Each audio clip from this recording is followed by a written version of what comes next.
Here's a video I've always wanted to create just because I know there's a lot of people dealing with it who could really use it, so let's get it going. If you have an air ride suspension and it has gone out, here's what you gotta do, Scooby. I'm working on a Lincoln Town Car, 92 Lincoln in this example, but any car, I mean the basics are the same with any car that has an air ride suspension. So I mean, you know, things here and there are going to be different, but I'm sure you can figure out once you watch this video, you can transpose the information over to your particular case. Shop time price on this car is going to be right about $500. That's what the book costs for it. I can get you out for about $130 if you're willing to do the work yourself. Is it hard? I think it just comes down to your own personal mechanical aptitude. It's going to be hard for someone who never turned a wrench, although it will be possible. But, you know, if you've been around the block a couple times and you can do a tune-up on a car, you can do this job. On a scale of 1 to 10, I would give it about a 6.5 on the difficulty scale.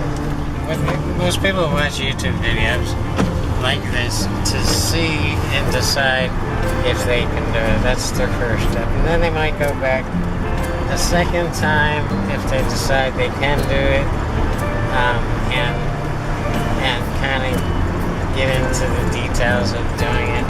And this video gives you step-by-step instructions if you just want to follow along. I will tell you, you will need jack stands to do this, and they're not expensive. I'll give you a link down there in the description to a good price for jack stands. This way you can get them online, and you don't have to go out and get coronavirus. How long is it going to take you? See, this again goes back to your mechanical aptitude. I would take my time on it and take the whole weekend. Take 2 or 3 days and just take your time. And then the more you, if you've never done it before, and the more you do it, hell, you can get this down to an hour easy. An hour later. After maybe your 3rd or 4th time of doing it, you'll be able to do it with your eyes closed. I don't think I should stop yakking and get on with the dang video.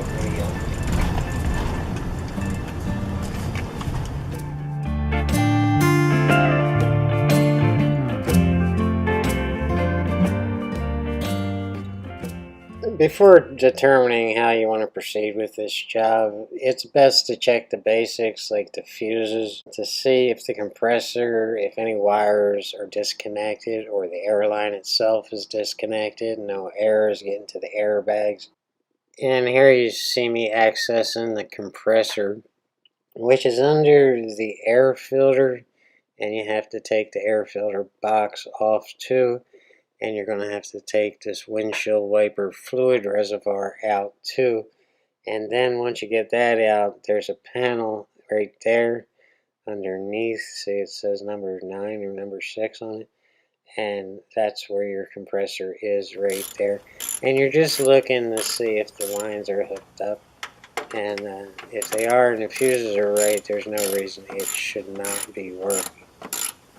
Once I figured out that this compressor was bad and the airbags themselves were shot, and I didn't know if the solenoids on top of the airbags were any good, I didn't know if the airlines were any good, I finally determined that my best course of action is to just go with the conversion kit, which comes with springs and 4 seats, 2 for each spring, 1 for top and bottom, and the shocks that are made to work with the springs. So if you just go out and buy springs, which a lot of people do, and just bypass the shocks altogether, you're making a mistake, because the shocks that are on the car are made to work with the air ride suspension. So you're gonna have to change the shocks too. But if you get the whole kit in one package, it'll be a lot cheaper. The shocks aren't very expensive anyway. You're gonna pay if you buy them separately, you're gonna pay between like 50 and 80 bucks.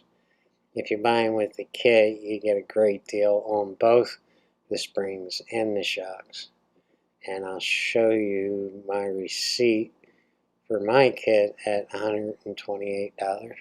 So now it's time to get on with it. A1, turn off the air ride suspension. This is in the trunk and usually on the right hand side of the car. A2, pop the center caps and loosen the lug nuts on both back wheels.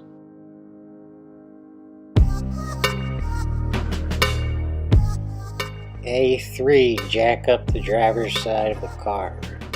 And this is really important on these Lincoln Town cars. Use the flat parallel part of the frame just to the front of the back wheel. And this is also the part of the frame that you want to let the jack down onto the jack stand.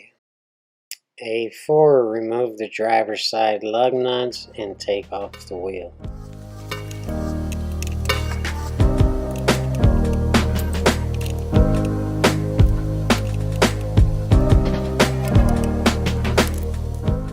A5, let the car down on a jack stand. And again, this is important on these town cars. Place the jack stand under the flat parallel part of the frame just to the front of the back wheel.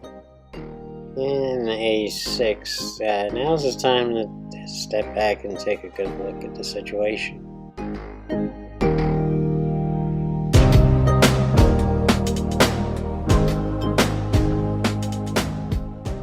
Hey, where the hell's my dang airbag? Somebody stole my damn airbag. Who the hell steals the airbag? Oh, there it is. Just kind of dangling up there. Huh. And A7, jack up the passenger side of the car. I'm not going to repeat those warnings here. You should know by now.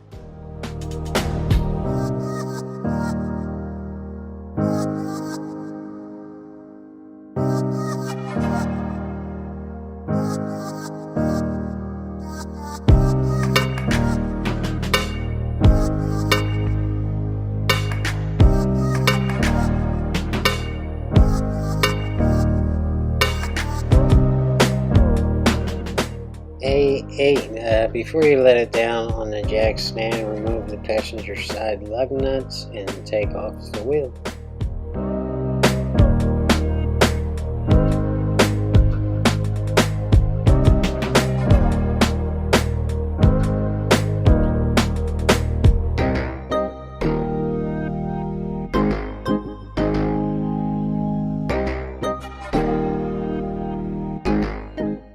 And A9, let the car down on a jack stand.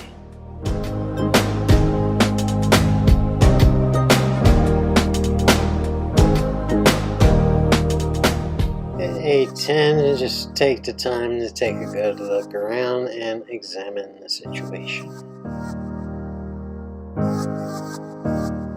And once again, we have a dangling airbag. This is a result of the retainer clips holding the airbag to the axle breaking, and you can see it coming off in pieces right there. It was still on the axle, or at least half of it. The rest of it's back up in the airbag.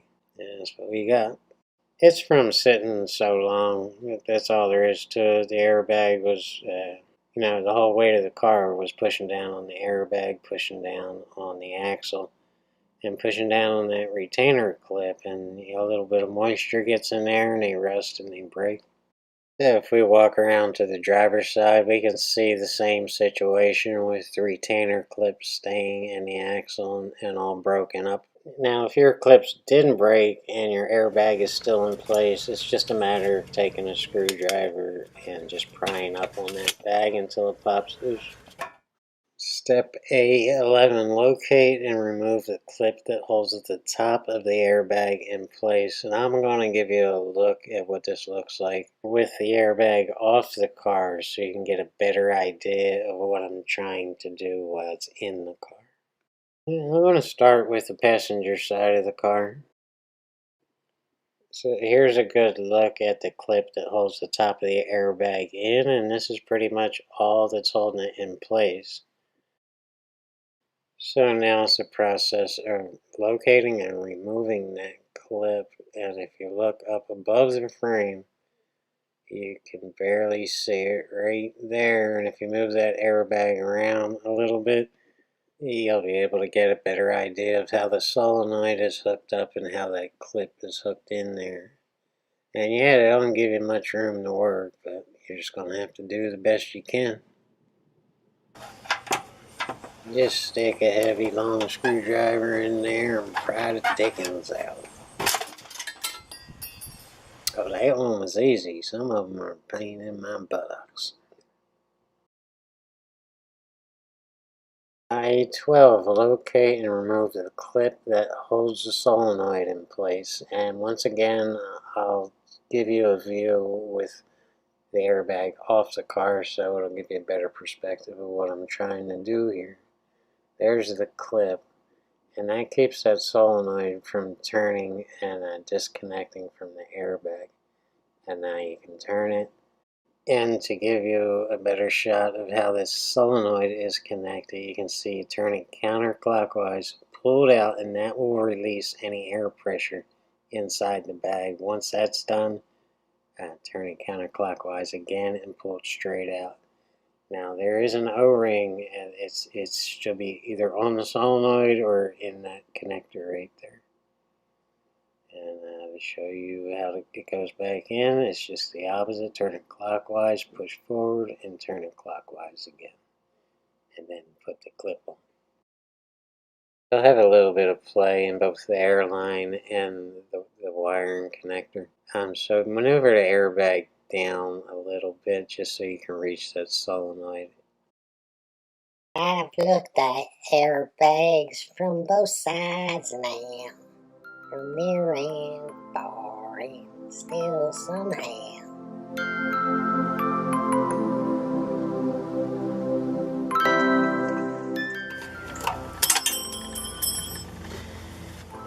Now A13, disconnect the solenoid from the airbag. Now, I recommend leaving the wires and the airline connected to the solenoid with the car. We're going to tie these up with zip ties to keep them from rattling around, and this should keep your airbag light on your dashboard from coming on.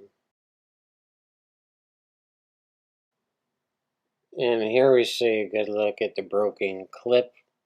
It might have been the first trigger, the first thing to go out. And this bag is made by Anno. They actually have YouTube videos. Yeah, let's pull it out and take a look. I'll show you where it dry rods here. If you take a look at that the bottom of the bag right there, see how it's all cracked? Yeah, that airbag is toast.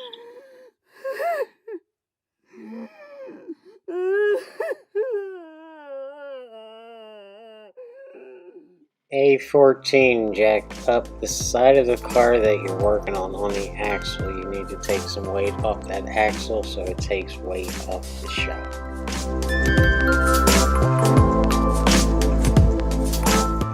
A15, locate and remove the top of the clamshell nut holding the top of the shock in place. These can be a pain in the butt because, again, you don't have a whole lot of room to work, and you can barely maneuver a wrench in there. That washer and that nut is one piece called the clamshell. Now the whole top of the shock is going to turn as you're turning that nut, so you're going to have to hold it with the 7/8 wrench from underneath. And if you don't have a wrench that big, just use a crescent wrench or a pipe, anything that'll hold that nut. Otherwise, you're going to have a lot of trouble getting it off. Now there is another strategy of removing this shock, and once you get that top nut, loose, you can take the shock off the bottom mount, and then turn the shock and just hold a wrench on the top nut until it just comes all the way off.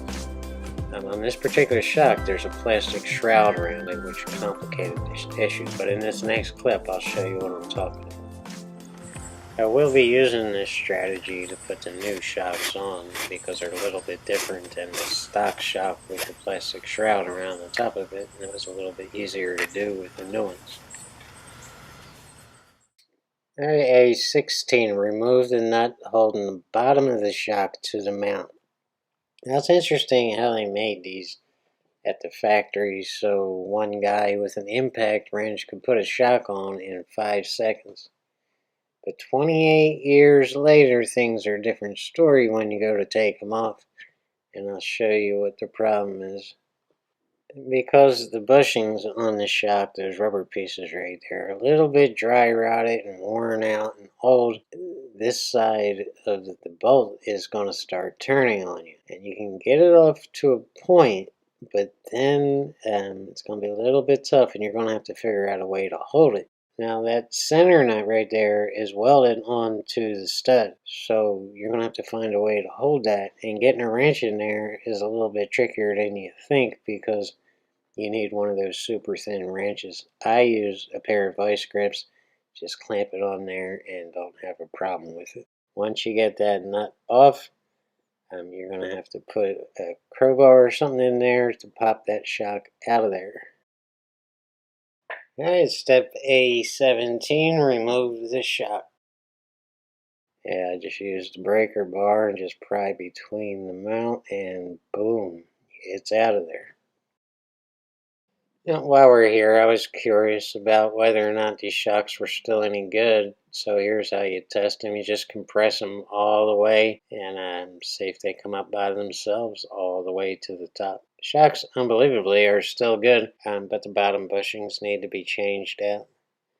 Now you can let the pressure off that rear end, and that should give you plenty of room to stick that spring up there. And if you still need room, you can get somebody to sit on that side of the rear end, and that will give you plenty of room. Alright, now we're going to go to the other side and repeat steps A11 through A17. And we're just going to fly through this with no commentary. And this will sort of act as a quick refresher course for you.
A18 is zip tie both solenoids firmly in place and out of the way. You don't want these up there dangling around. It's going to create a lot of noise in the interior and you're not going to like it. So before you put the new coil springs in and the new shocks in, you should do this while you have the room to do it.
Hey, congratulations. You made it to the top of the mountain. The rest of it, pretty easy. It's all downhill. All we have to do is put the new conversion kit in, and in no time we can take it off the jack stands and take it for a test drive. Now I have one problem. Today is Saturday, and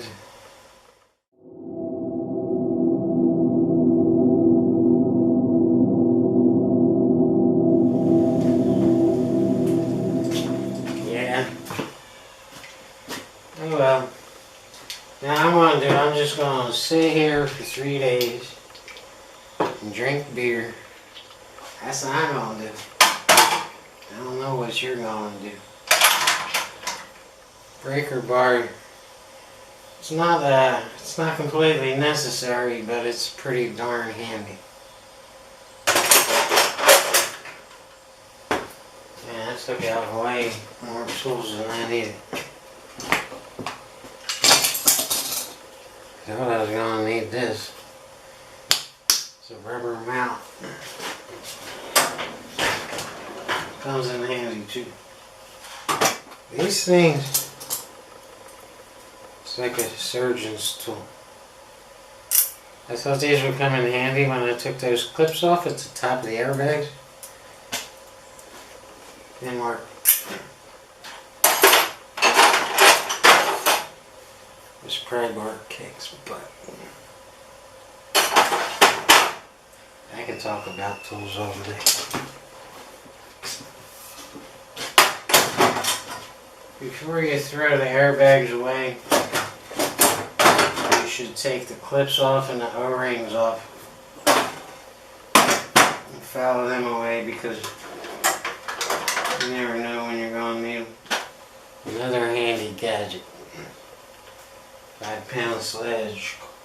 This thing can do a lot of damage. Yeah, man, don't worry. It's all downhill from here. If you got to this part, you rock. Just waiting on the dang package. I gotta take a thumbnail picture. Anybody have any ideas? I pretty much suck at thumbnails, man. There's a lot of stuff to making a YouTube video. Ain't fair.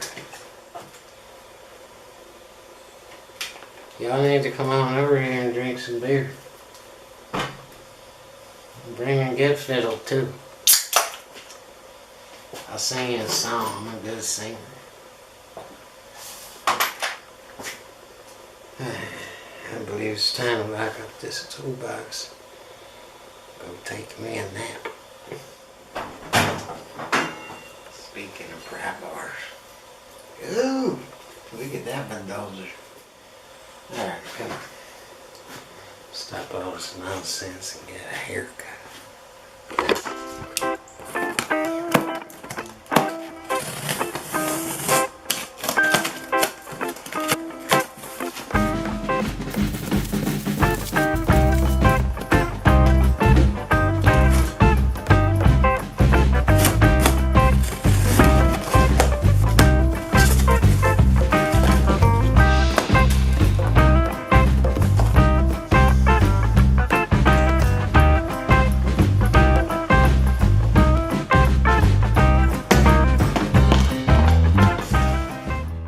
I'm going to start on the passenger side. So it's B1, install the new spring.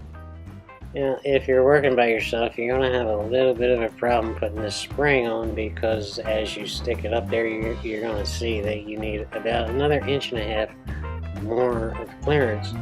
So you're either going to have to call a friend to push down on it or pry it down to give you more room, or you can use a spring compressor, which you probably don't have. If you do this a lot, I recommend buying one, of course, or you can rent one at your local parts store.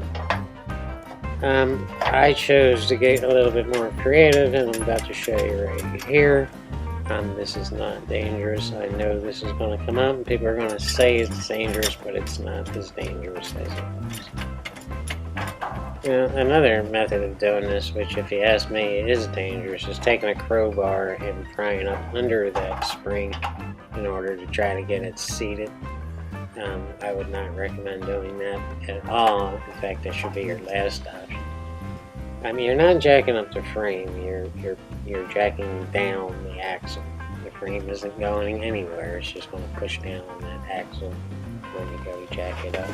And you can see the spring seats real easily once you get the clearance.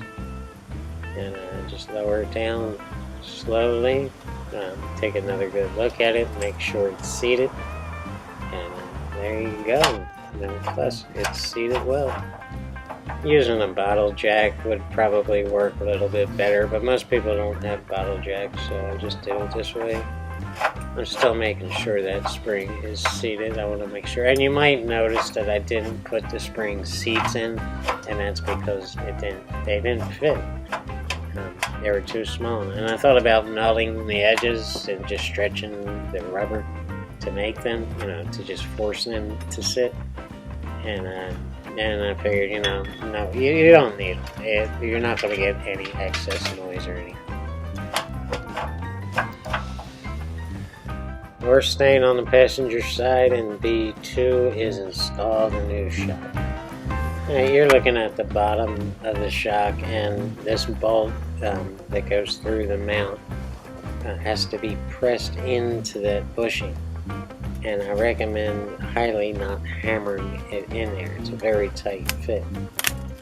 So it'll go in a little bit and enough to go through the mount and put a nut on the other end of the mount and just kind of pull it through to that bushing. Now here's the bottom of the clamshell. This is the top of the shock. And you want to put them on and just slide that pin up through the hole.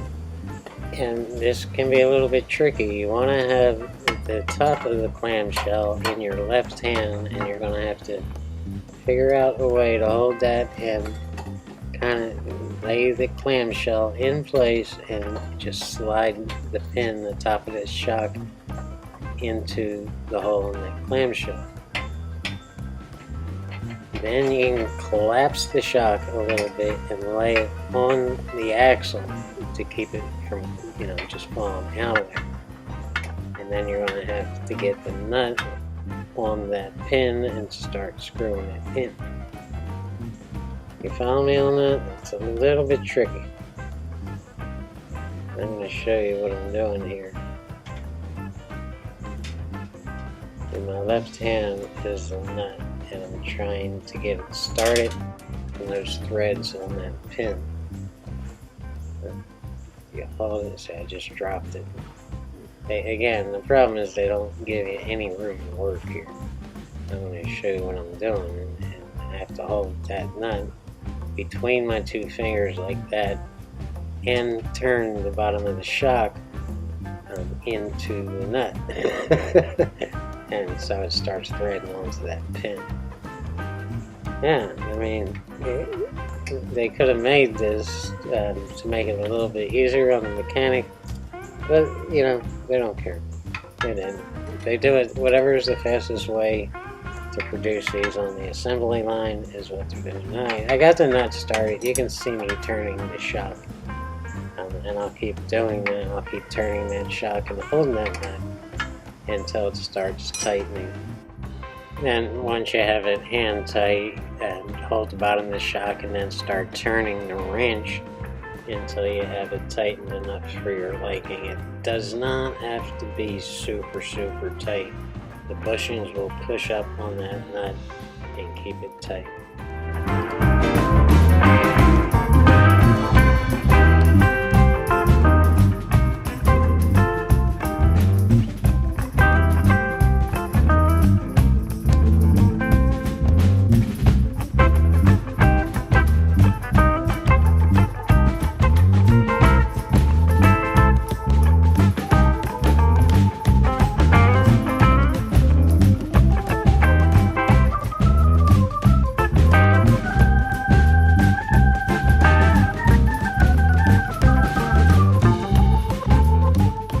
Alright, now it's time to attach the bottom of the shock, and you're going to jack up the axle a little bit until the shock bolt lines up with the hole in the bracket where it slides through. And again, here's where we work on pulling that bolt through the bushing. And I'll show you what's going on when we actually get to that part.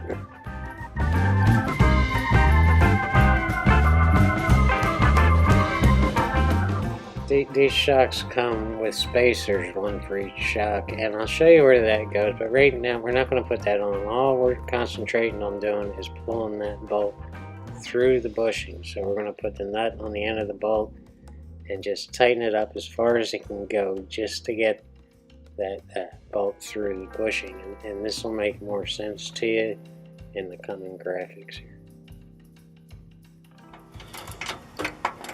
Yeah, as we go to the other side to see if we're making any progress, you can see that we still have a little ways to go.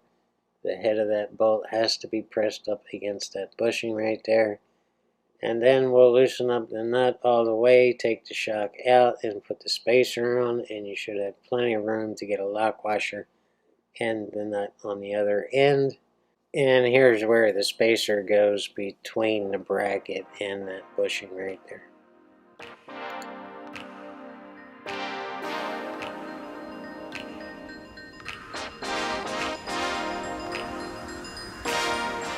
And here we see the bolt has come all the way through, so put that spacer on, put it back through the hole. And this kit comes with a lock washer, and it should go on between the bracket and the nut right there.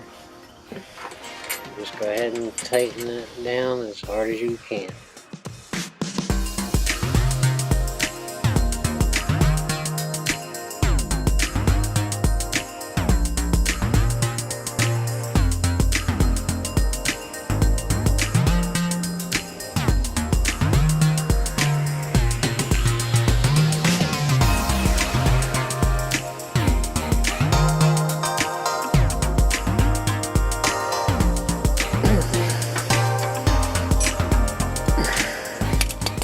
Alright, now it's time to go over to the other side and repeat steps B1 and B2. Now we've run into a little bit of problem here, and I'm going to slow the video down and explain the issue when we get to it.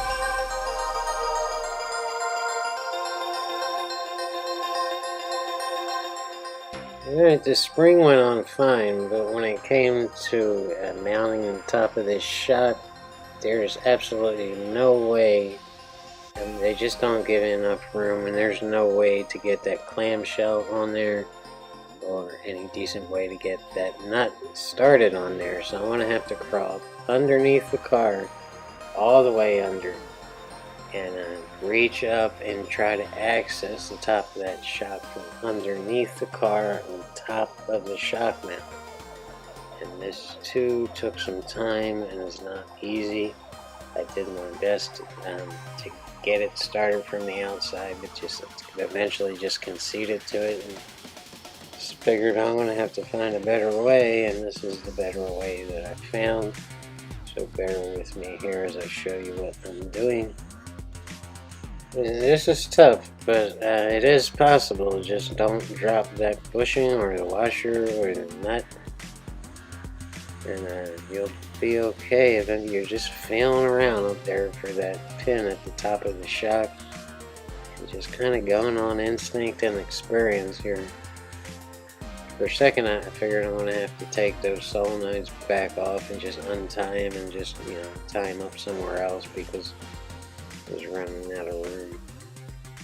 At that point, I think I got the bushing on, but I didn't get the nut on yet. Yeah, I struggled with it. It took me a little while, but I finally figured it out and did it. It was not easy.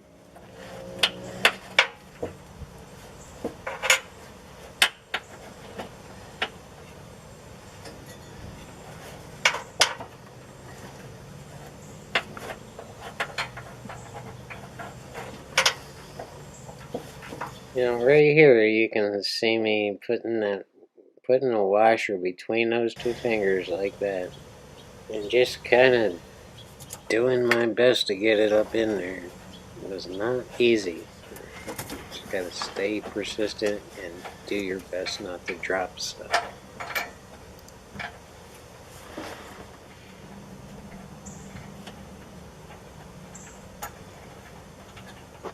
And these town cars, they don't give you any room. You just kind of have to reach up and feel up in there and hope you don't drop the clamshell washer or the nut or the bushing. But the nut is started now.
Before putting the wheels back on, it's a good idea to double check all nuts and bolts and make sure everything's super tight.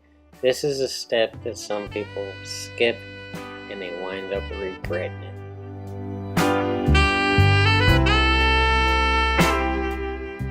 Before jack up the passenger side of the car, put the wheel on and snug the lug nuts down.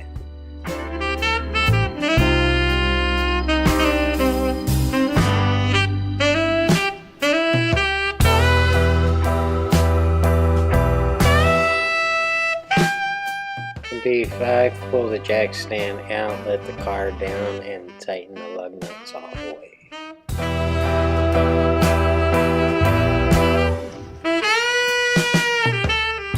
B6, jack up the driver's side of the car, put the wheel on, and snug the lug nuts down.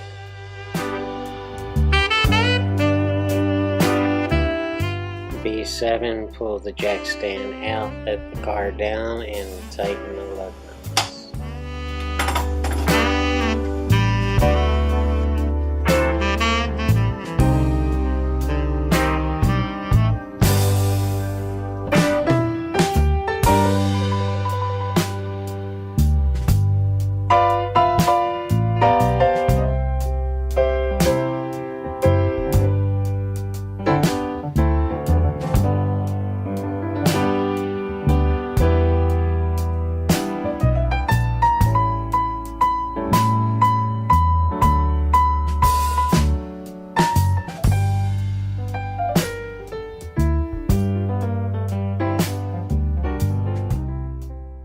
Putting a jack on the axle seems dangerous.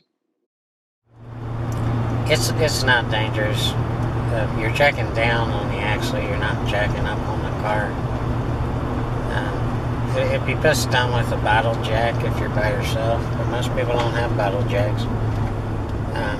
There's other ways to do it. Probably the best way is just to get a friend to push down on it or even sit on it, but I'm not going to call one of my friends and say, hey, will you come over to my town and sit on my axle? If you're not comfortable with it, just find another way to do it. There's plenty of information on the internet. Does this have to be done in the exact order you outline? No, you can do it in any order you want, but if this is your first time doing it, I would recommend doing it step by step the way I did it, and then just, if you're going to be doing a lot of these, if you're flipping a lot of cars that have air ride suspensions, you can do it any way you want. You can take one shock off and put a new shock on and go over to the other side and take the spring off and put a new spring on, or the airbag on, whatever.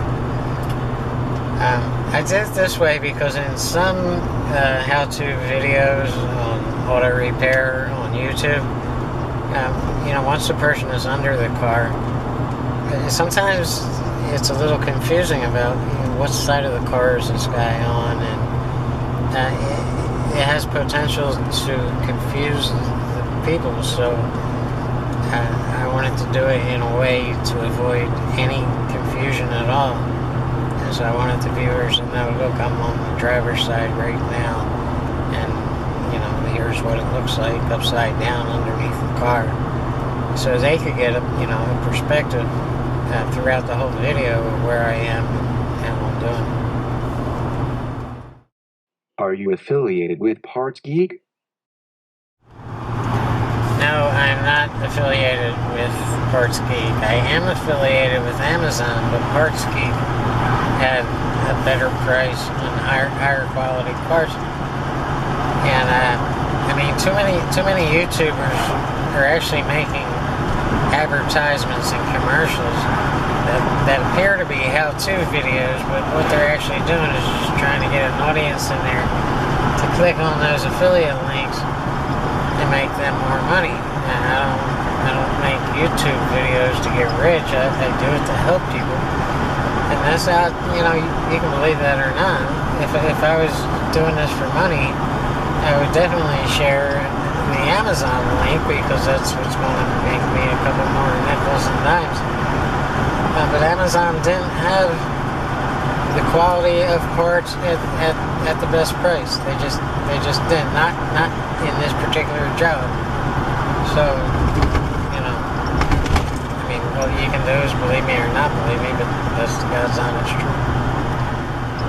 Now think about what I just said. For this particular job, in which I'm swapping the old airbags and the old shocks for new springs and new shocks. So for that whole kit, yeah, Parts Geek has the best parts at the best price. Now, if you're just going to change out the old airbags for new airbags, it's a different story. So then Amazon has the best deal. Will the absence of spring seats cause excessive noise? No. There's no noise. These particular seats simply do not fit on this car. And I seriously considered melting the inside of the seats and kind of stretching them out and forming, a new seat. And then I got to thinking, that's probably not going to work, and it's totally unnecessary, and everything is going to be fine without them, which it is. When you take the car off jack stands and put it back down on the ground, you'll hear the springs seating themselves, and they ain't going anywhere from there. You won't have any problems. There's no excess noise, or the ride is great. Now, on the solenoids, if you don't tie them up, they are going to be, slapping around back there, and that's going to create a noise that you're just not going to dig. So make sure you tie those solenoids up real tight. What's the most difficult part of this job? R&R and the shocks. And that's why a lot of people who make these videos on YouTube just skip the shocks altogether. Either they don't know how to do it, or they just don't want to mess with it. And what's really bad is when a shop does this and charges the customer for new shocks and doesn't replace the old shocks, because in most cases the old shocks are still good, but they're not made to work with the springs. So the customer gets a job, is paying for a job that was really never done, and the car doesn't ride the way it's capable of riding. Yeah, that's a horrible thing to do. So they get paid for the job and they get free parts too. It's done all the time. Just shameful. Will the car sit, ride, or handle different than it did with airbags? Not that I can tell. I think it sits perfect and it handles great and it rides great. There's no problem here. Yesterday I couldn't get it out of my driveway, and today I can drive it across country without problems. Although it does need a brake overhaul. I think at least one, maybe two of the brake calipers are sticking and probably seized. So that might be my next video. Complete brake overhaul on 92 Lincoln Town. Thank you guys for tuning in. Peace.